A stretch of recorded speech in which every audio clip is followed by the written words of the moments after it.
Salut les amis, j'espère que vous portez bien, je me porte à merveille. Donc faites pas attention à ma coupe de cheveux. Aujourd'hui j'ai fait un chignon, c'est la coupe n'importe quoi. Et donc vous voyez, elle est tellement grande, mon chignon est tellement grand que ça rentre pas à la caméra.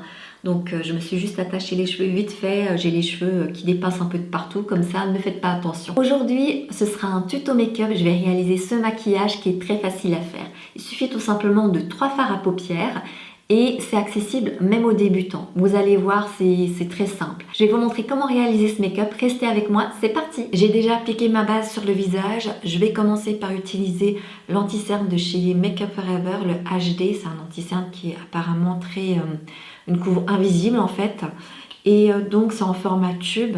Ça fait longtemps que je l'ai dans mon tiroir. Je me suis dit, je vais le ressortir. J'en mets un peu sur ma spatule. Voilà, donc je prélève. Et je l'applique avec mon pinceau. En tout cas, c'est un anti-cerne qui est très lumineux. Ça fait longtemps que je ne l'ai pas utilisé. Je l'avais quasiment oublié. Il était au fond de mon tiroir. Je me suis dit, bon, c'est le moment de ressortir. J'en applique également sur la paupière pour camoufler mes vaisseaux sanguins. J'ai appliqué le fond de teint poudre de chez Make Up For Ever. C'est la HD Skin Matte Velvet. C'est un fond de teint poudre.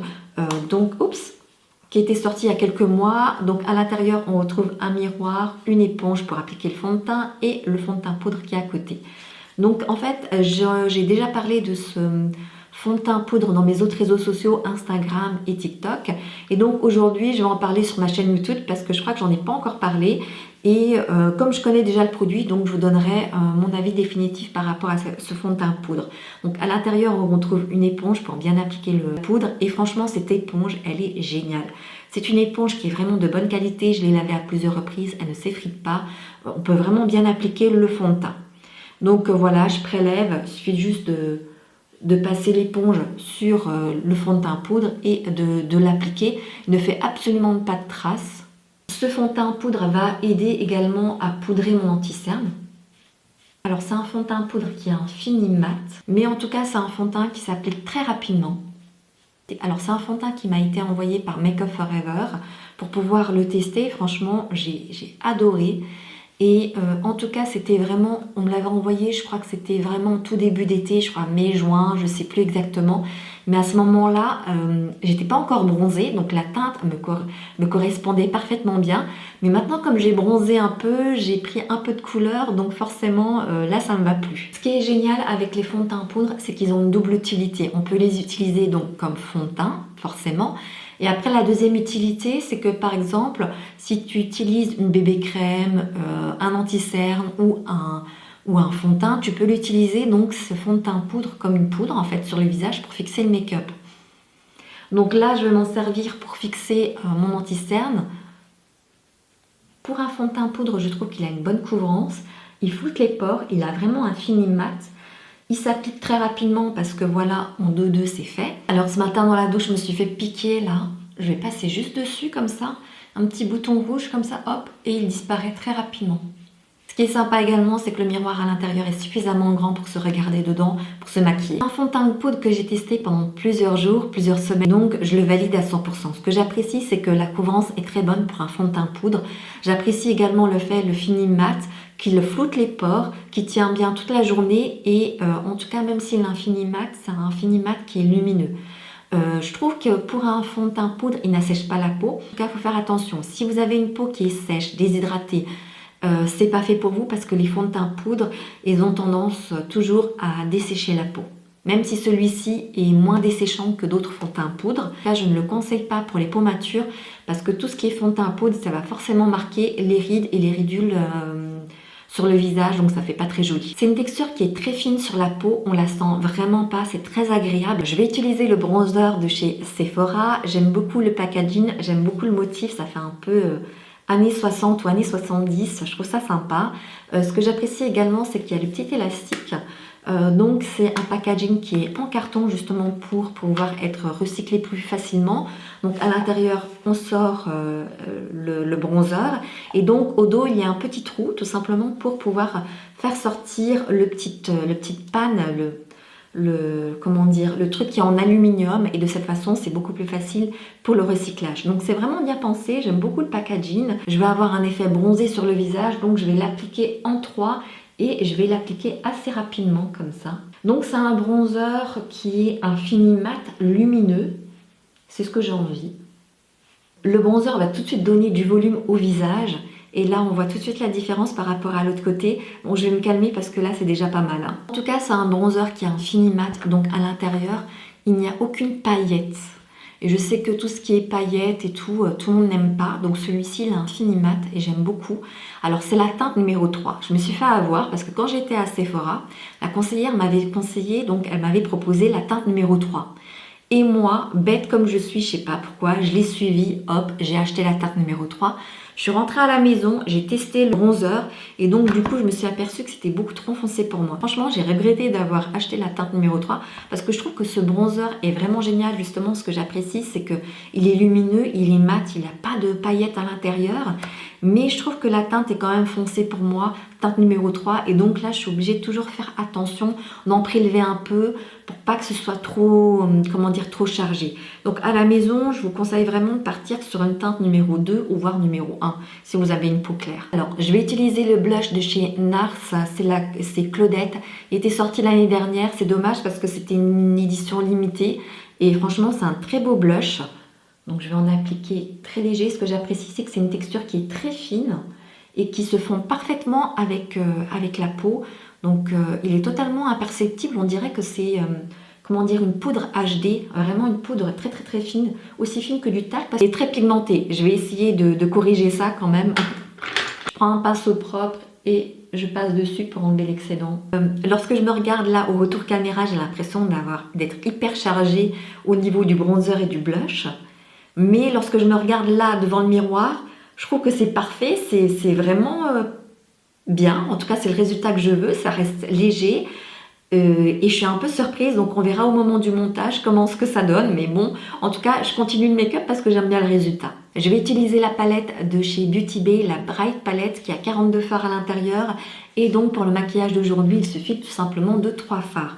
Je prends mon pinceau boule et je vais commencer par utiliser ce fard-là, qui est un fard beige clair.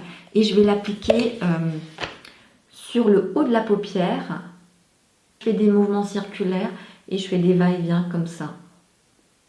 C'est vraiment que sur le dessus de la paupière. Alors c'est une couleur qui est très très proche de ma couleur de peau, donc c'est quasiment invisible, donc j'hésite pas à prélever de la matière et d'en rajouter vraiment plusieurs fois pour avoir la tonalité que je veux, donc ce sera un fard de transition. Maintenant je garde le même pinceau, je vais utiliser le fard qui est juste à côté, le brun là. Et je vais l'appliquer en coin interne de l'œil, jusqu'au milieu de la paupière. Je vais également, j'étire le fard vers l'extérieur, mais là aussi, pas besoin que ce soit tout beau, tout propre. Il n'y a pas de souci à avoir, vous y allez franco.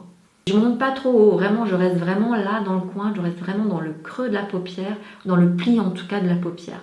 Je prends mon pinceau fluffy et donc je vais estomper. Ce que j'apprécie dans les fards Beauty Bay, c'est qu'ils sont pigmenté et très facile à travailler. Hors caméra, j'ai appliqué le crayon noir de chez Maybelline, le Tattoo Liner, et j'en ai mis sur la muqueuse du haut tout simplement pour créer de l'intensité. Je vais prendre mon pinceau qui est imbibé d'anti-cerne et je vais en appliquer sur le devant de ma paupière pour tout simplement nettoyer tout ça un peu, pour que ce soit un peu plus propre. Et j'en applique vraiment jusqu'à la moitié de la paupière. Je vais pas plus loin. Alors, je vais prendre mon fond de teint poudre de chez Make Up For Ever et donc je vais l'appliquer pour poudrer. Je prends un fard blanc cassé et je vais l'appliquer sur ma paupière, là où j'ai mis l'anti-cerne. C'est juste pour apporter de la lumière, pour que ce soit un peu plus lumineux. Je préfère un blanc cassé ou alors vous pouvez utiliser un blanc si vous souhaitez. Moi, je préfère blanc cassé parce que ça fait une couleur moins tranchée que le blanc. Je reprends mon pinceau de tout à l'heure avec le brun, j'ai pas pris de matière et je vais juste passer entre les deux fards, comme ça se fond parfaitement.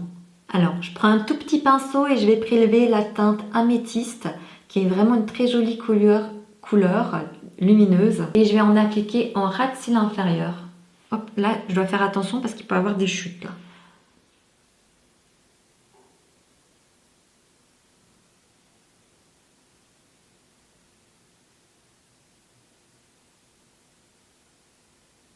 Je vais utiliser le mascara de chez Maybelline Surreal, c'est le dernier qui est sorti. Alors, Maybelline cette année a sorti un nouveau mascara tous les 2 mois. C'était de la folie, je sais pas pourquoi ils ont fait ça.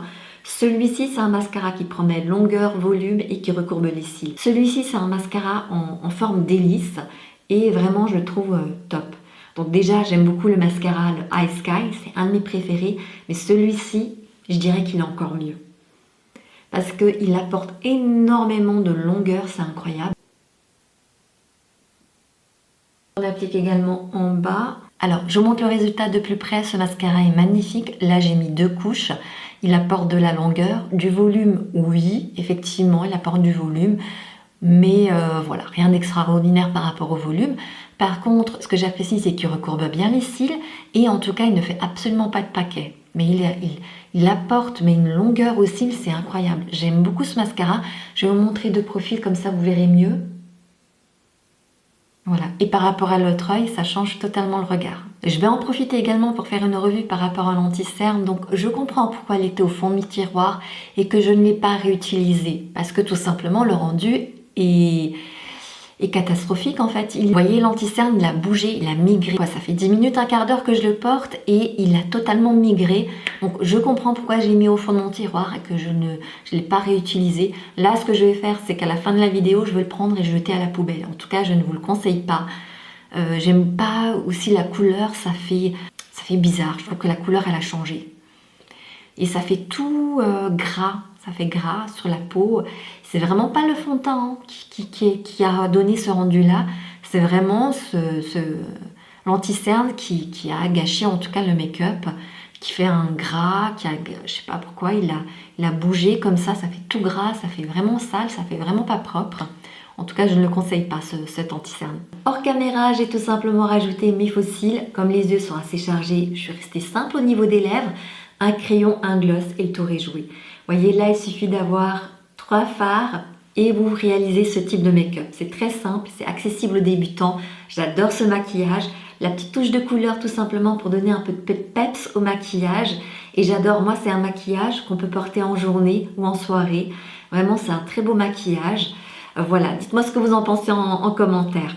En tout cas, je suis fan de ce maquillage, il est vraiment très facile, très accessible. La vidéo est déjà terminée, si ça vous a plu, n'hésitez pas à liker, à vous abonner si ce n'est pas encore fait et à cliquer sur la cloche pour activer les notifications. De cette façon, vous ne raterez aucune de mes vidéos. Je vous dis à très bientôt, prenez soin de vous. Bye bye!